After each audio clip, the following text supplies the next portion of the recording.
It's strange how the mind can bury memories so deep that they feel like they belong to someone else entirely. For years, I've lived with fragments of another life, a different self that I left behind in the dense, unforgiving jungles of Guyana. They said Jonestown was meant to be a paradise, a sanctuary free from the injustices and corruptions of the modern world. We believed in a vision, a promise of utopia, and followed Jim Jones to what was supposed to be the beginning of a new world. Instead, it became our end. Over 900 lives were lost in what the world would remember as one of the most horrific tragedies of the 20th century. The mass murder-suicide orchestrated by a man we once listened to like he was the voice of God himself. I was there. I saw it unfold, the desperation, the chaos, the final surrender to a collective madness. And by some twist of fate, I survived. They thought I was dead, but I wasn't. Years have passed, and the world has moved on, but the ghosts of those lost souls still haunt me. The screams echo in my dreams, and their eyes, those empty, hopeless eyes, peer at me from the shadows. I've tried to bury the past, to forge a new path away from the memories and the guilt that gnaws at my conscience every waking moment. But some questions refuse to die. Why did I survive? What could I have done differently? The weight of the unanswered has grown too heavy to bear. I need to return to that forsaken place, to the overgrown ruins of what was once Jonestown. I need to face the ghosts of my past, not the spectral kind, but the memories and the reality of what happened. Perhaps, in confronting the horrors of those days, I can finally find peace. Or at least, understand why peace has eluded me for so long. Today, I stand at the edge of the jungle, the gateway to Jonestown, as it whispers back to me. It's time to step back into the past and uncover what was left behind. It's time to hear the voices of Jonestown once again. The airplane's gentle hum is a stark contrast to the storm of emotion swirling within me as it cuts through the clouds, heading towards Guyana. Each mile closer to that land revives a flood of memories, ones I've suppressed deep within the recesses of my mind, yet they surge forth, uncontrollable and vivid. The faces of those I once called family, friends, and comrades surface in my thoughts, their laughter and dreams mingling with the scenes of their final, desperate hours. Landing in Georgetown, the air is thick with tropical heat, a stark reminder of those initial days of hopeful beginnings when we first arrived, believing ourselves pioneers of a new life. The city buzzes around me, alive and vibrant, yet I feel detached, as if I'm a ghost wandering through the motions of life. The drive to what was once Jonestown is long and tumultuous, not just in the physical sense as we navigate the uneven, muddy paths, but also emotionally. Each turn, each mile is a step backward in time, to a life I once lived with such fervor and now question with a heavy heart. The lush greenery that envelops the road is both suffocating and familiar, a reminder of the isolation we once experienced, cut off from the world we knew, in the embrace of an unforgiving jungle. As the vehicle jolts over a particularly rough patch, my heart mirrors its erratic movements. Anticipation, dread, and an overwhelming sense of inevitability converge within me. What am I hoping to find among the ruins? Redemption? Closure? Or am I merely a masochist, drawn to relive the agony of the past? The closer I get to the remains of Jonestown, the more palpable the silence becomes. It's as if the jungle itself remembers the atrocities committed under its canopy and mourns in its haunting, silent way. The air grows heavier, and the oppressive weight of history presses down on me, as tangible as the heat that clings to my skin. The final leg of the journey is a narrow, overgrown path that snakes through the jungle. As I step out of the vehicle, the air is thick with the scent of damp earth and decay. Nature has reclaimed what was once a bustling settlement, vines drape over dilapidated structures, and trees thrust through the foundations of buildings that once housed hundreds of hopeful souls. Walking through the gateway of the compound, a chilling silence envelops the area. It's a stark contrast to my vivid memories of laughter, music, and the bustling activity that once filled the air.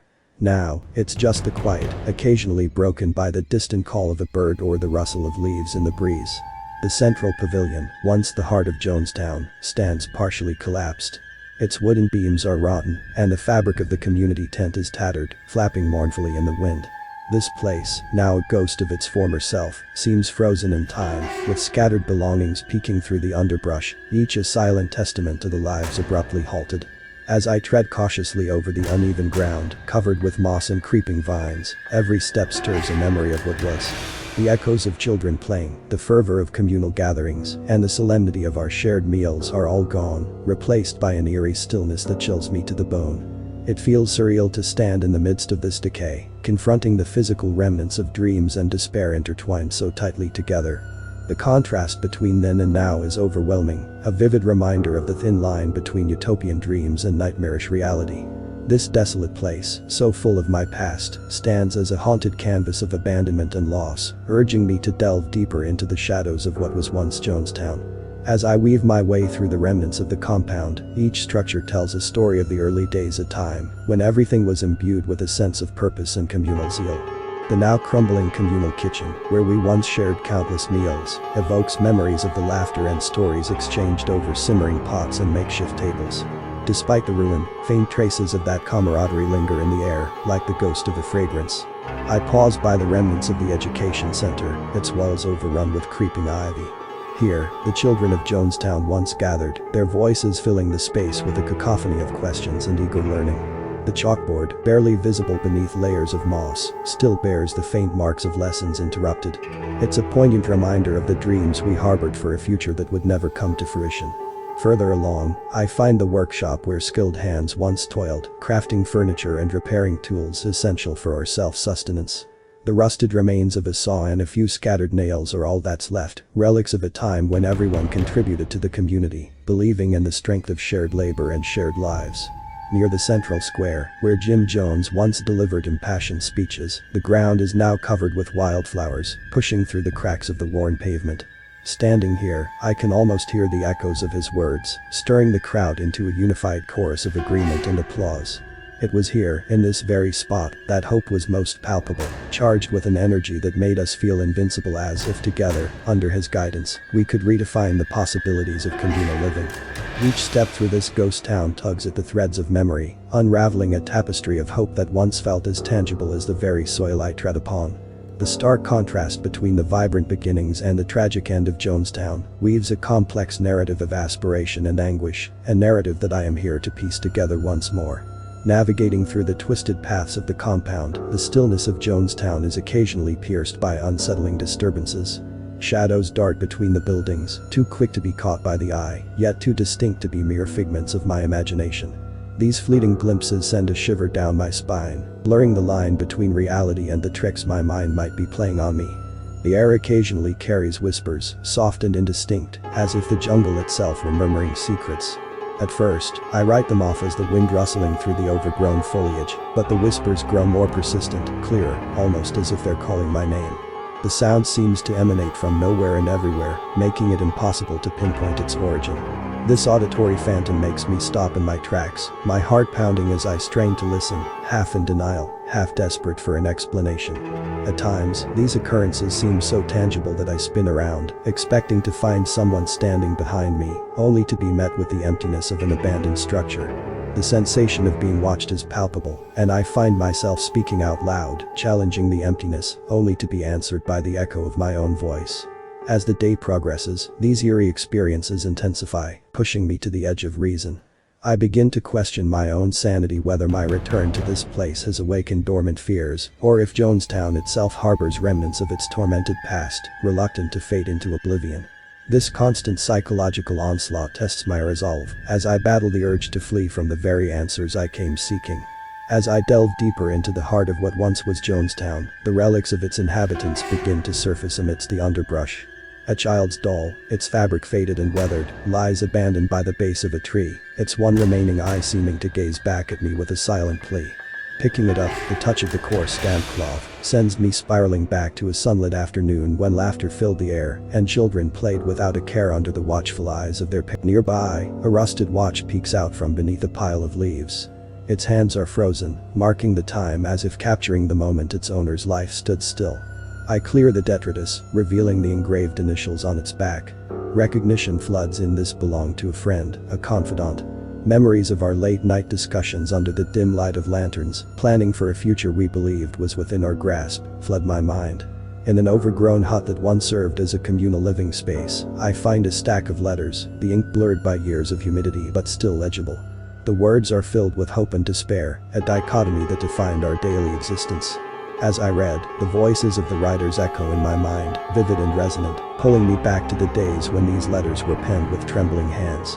Each artifact I encounter is a tangible connection to the past, a bridge to the lives that intertwined with mine. They are more than mere objects, they are the last remnants of lost souls, each with their own story, their own unfulfilled dreams. As these flashbacks wash over me, they rekindle the emotions, the bonds, and the shared humanity that tied us together, making the tragedy that much more personal and heart-wrenching.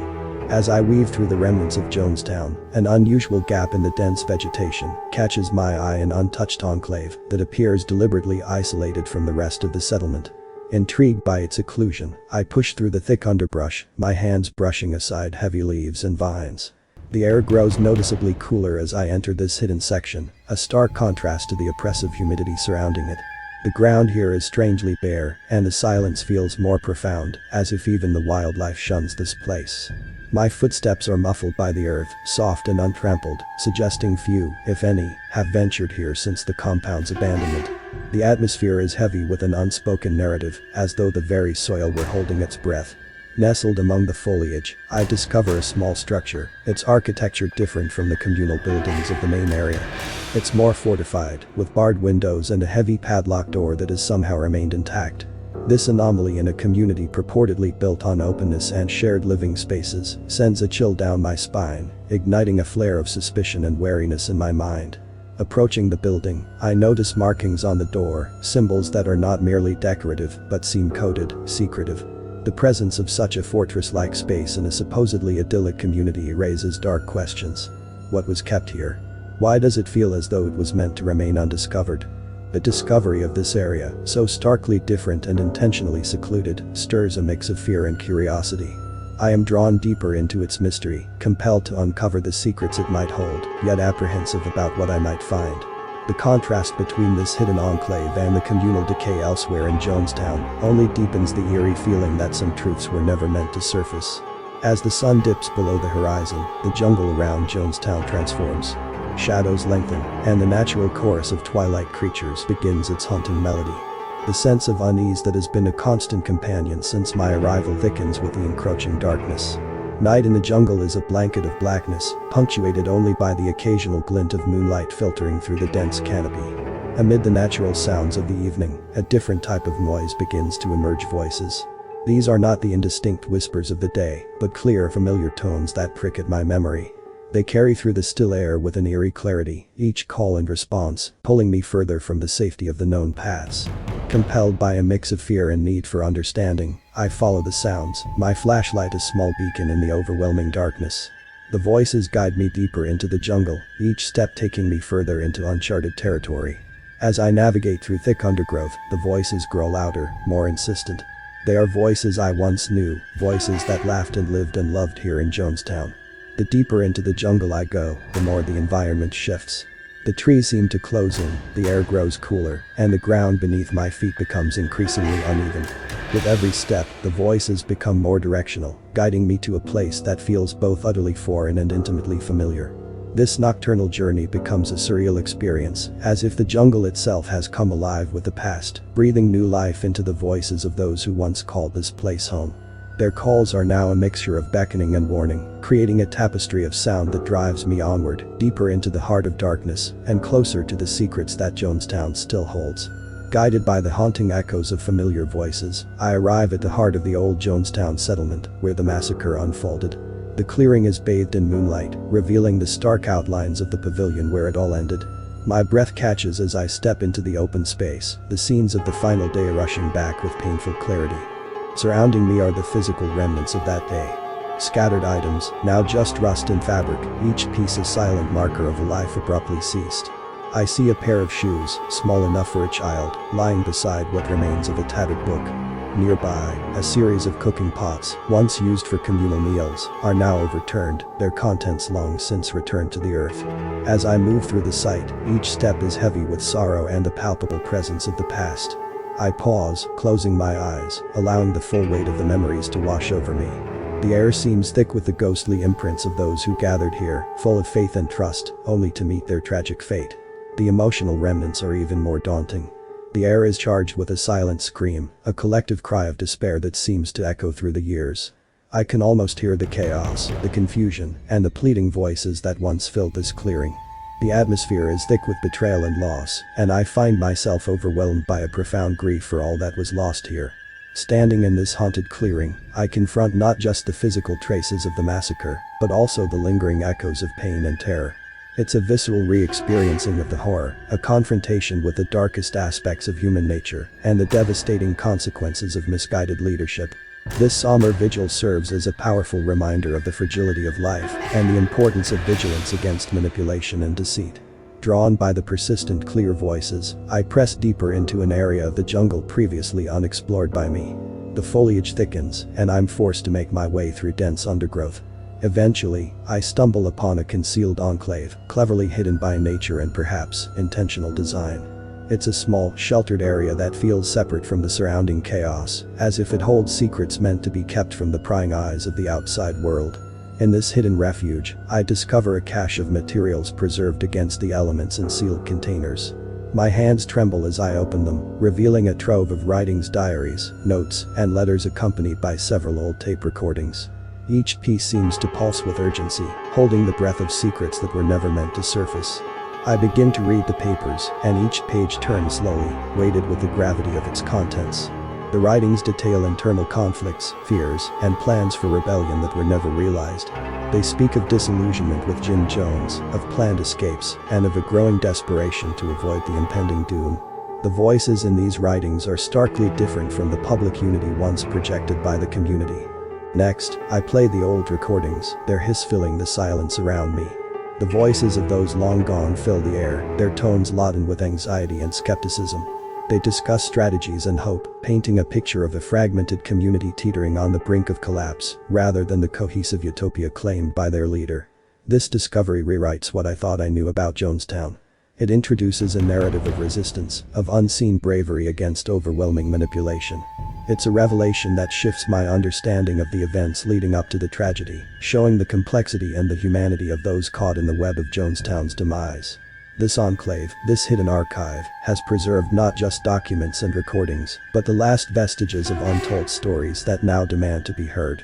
Within the confines of the secluded enclave, the unearthed documents and recordings begin to unfold a complex tapestry of dissent that had simmered beneath the surface of Jonestown.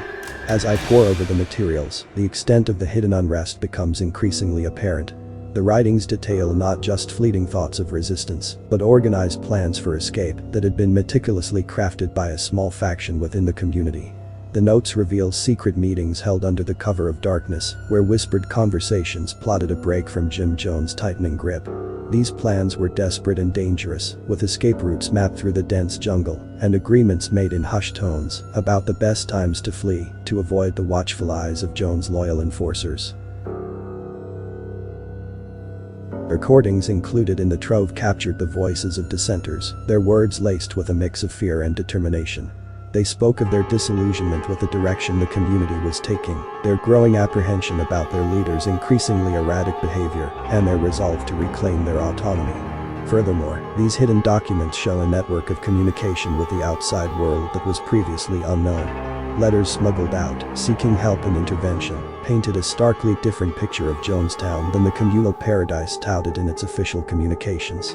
This newfound knowledge adds significant layers to the history of Jonestown, illuminating the courage and agency of individuals who refuse to succumb passively to their circumstances.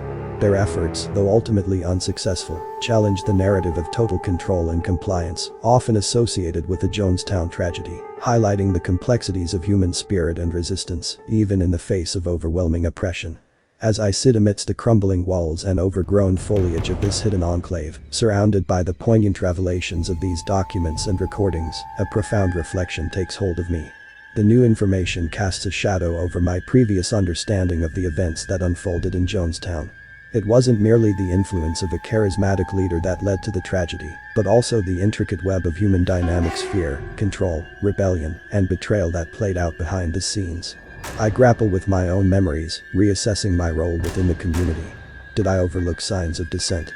Could I have aligned with those brave enough to plan escapes, or was I too blinded by loyalty to see the manipulation at play? The guilt of surviving, while so many did not, weighs heavily on me as I consider the missed opportunities for intervention, the unheeded warnings, and the desperate cries for help that were smothered by a facade of unity. The realization dawns on me that the true horror of Jonestown was not an external force or a supernatural influence, but the very human capacity for manipulation and control. It was the way fear was wielded as a tool, and how hope was twisted into submission. This human element, so raw and powerful, reshapes my understanding of the tragedy, highlighting the complexities and the vulnerabilities that were exploited. These reflections are painful yet necessary. They push me to acknowledge the uncomfortable truths about human nature and our susceptibilities to influence. This journey back to Jonestown, driven by a need for closure, now becomes a quest for forgiveness from myself and for others. As I continue to sift through the remnants of this once thriving community, I am compelled to confront these difficult realities, striving to find peace in the understanding of our collective human frailties. Deep within the tangled underbrush of Jonestown, a rustling sound catches my attention, different from the natural movements of the jungle. My heart races as I cautiously approach the source, only to find a makeshift shelter cleverly camouflaged by foliage. As I draw near, the faces of two people emerge from the shadows, their eyes wide with a mixture of fear and surprise. They are survivors, like me, but they chose a different path, remaining hidden here, in the outskirts of the place that marked our collective nightmare. Their appearance is weathered, with the jungle having etched its mark deeply into their features. The initial shock of our encounter gives way to a tense conversation. They speak in hushed tones, their voices a mixture of caution and relief. They had been young when the tragedy struck, too frightened to leave, and too wary of the world outside, which they feared would only condemn them as part of the horror that occurred here. As they share their story, I learn how they survived on the fringes of the jungle, scavenging what they could from the land and the ruins of Jonestown. Their existence was one of isolation and secrecy, avoiding detection by occasional explorers and former investigators. They reveal how they watched from afar as the world moved on, while they remained ensnared by the past, unable to step beyond the shadows of Jonestown. Their narrative adds another layer to the complex tapestry of Jonestown's aftermath. Each of them carries a unique perspective on the events that unfolded and the decisions they made in the wake of disaster. Meeting them here, in the remnants of our shared past, challenges my perceptions of survival and resilience. It highlights the diverse ways in which individuals cope with trauma, and the profound impact of fear and mistrust in shaping the lives of those who manage to escape the public eye. This encounter with fellow survivors, living in secrecy and shadow, underscores the enduring legacy of Jonestown. It reminds me that while some scars are visible, others are hidden away, with the pain and fear festering in silent obscurity. Their story is a poignant reminder of the ongoing struggle to heal, and the courage it takes to eventually step into the light. Amidst the overgrown ruins and silent echoes of Jonestown, I find myself at a turning point, surrounded by the remnants of what once was, and the memories that have haunted me relentlessly. The recent discoveries and the unexpected encounter with other hidden survivors propel me into a profound introspection. It's here, in the heart of where our utopian dream decayed into a nightmare, that I face the darkest corners of my own past, the guilt of surviving, the what-ifs that torment me, and the haunting awareness of signs I had ignored. This confrontation is raw and unsettling, yet there's a cleansing quality to facing these painful truths head-on. The emotions that surge through me are a tangled mix of sorrow, regret, and an emerging sense of responsibility. It becomes clear that the true story of Jonestown, marked by complexity and shadowed by manipulation, needs a fuller telling, one that includes the voices of those who lived in its margins, and the silent dissent that never found its moment of light. Motivated by a newfound resolve and a desire to honor the memory of those lost, I decide to document everything. I start by organizing the letters, recordings, and personal accounts I found, integrating them with my own experiences and the narratives of the survivors I've met. This task, though daunting, feels like a necessary step towards not just personal redemption, but also historical correction. My plan is to compile these findings into a comprehensive narrative, aiming to share it with the wider world. The true story of Jonestown, with all its layers of human frailty, courage, and manipulation, deserves to be told in its entirety. By doing so, I hope to provide a voice to the voiceless and to shed light on the complexities of human nature under the most extreme conditions. This decision to document and share is not just about setting the record straight, it's a cathartic process, a way to alleviate the burden of my guilt by contributing to a deeper understanding of Jonestown. It's my hope that this honest account will foster empathy, learning, and, perhaps most importantly, a vigilant reminder of the dangers of unchecked power and ideological extremity. As I take my final steps away from the remnants of Jonestown, the weight of decades seems to shift slightly on my shoulders. The dense jungle canopy that once felt like a looming barrier now appears almost to nod a silent farewell. With each step, the tangled vines and muddy paths that had ensnared so much of my past begin to fade behind me, marking a poignant boundary between the haunted grounds of memory and the prospect of a new beginning. The air around me is thick with the scent of the rainforest, a raw, earthy aroma that fills my lungs and seems to cleanse the lingering shadows of fear and regret. I am leaving behind a physical space that held so much joy, hope, despair, and terror, emotions that had coexisted in a delicate, dangerous balance. Sorrow clings to me, a natural companion after revisiting the place where so many lives were lost, including the life I once knew. Yet, there is relief too, palpable and liberating. It comes from having faced the harrowing truths of Jonestown, from acknowledging the roles we all played, and from giving a voice to those silent echoes that had long deserved to be heard. The journey back from Jonestown is not just a physical trek through the jungle, but a symbolic passage. I have confronted my past, faced the darkest elements of human nature, and emerged with a story that needs telling. This mixture of sorrow for what was lost and relief at having finally faced it head-on is accompanied by a cautious hope. Hope that in sharing the true complexities of Jonestown, perhaps some understanding can be gleaned and some mistakes not repeated. As the jungle's dense curtain closes behind me, the finality of this departure resonates deeply. I am not just leaving a place, I am leaving behind a chapter of my life, one that will continue to shape who I am, but no longer holds me captive.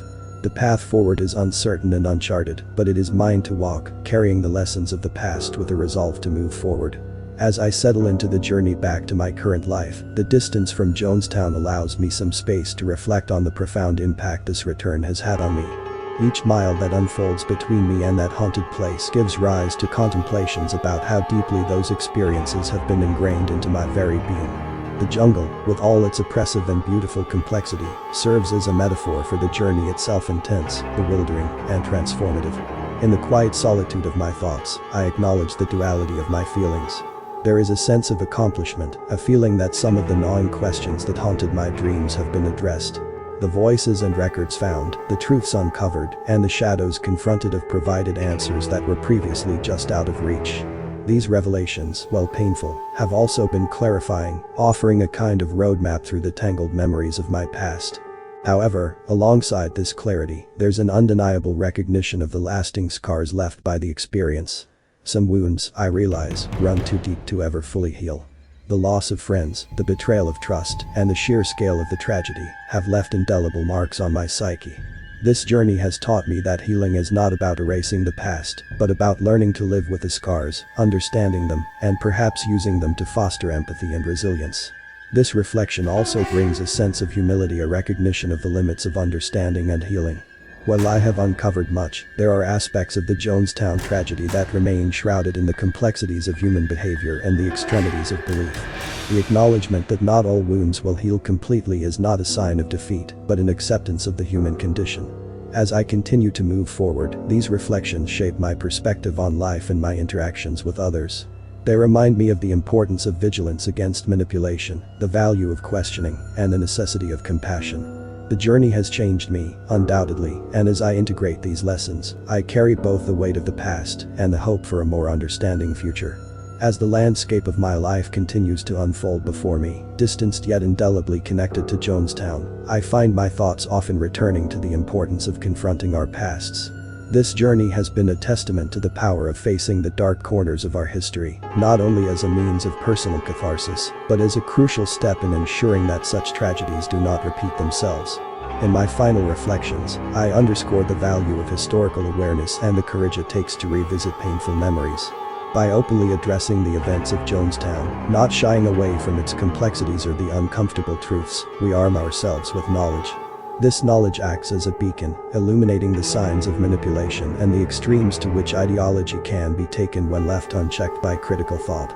It's clear to me now that silence and avoidance only serve to obscure lessons that are essential for the growth and safety of society. By bringing these stories into the light, by analyzing and learning from them, we foster a collective resilience. We develop the ability to see beyond charismatic leadership and compelling narratives to question and challenge the foundations upon which they are built. These final thoughts are a call to action not just for survivors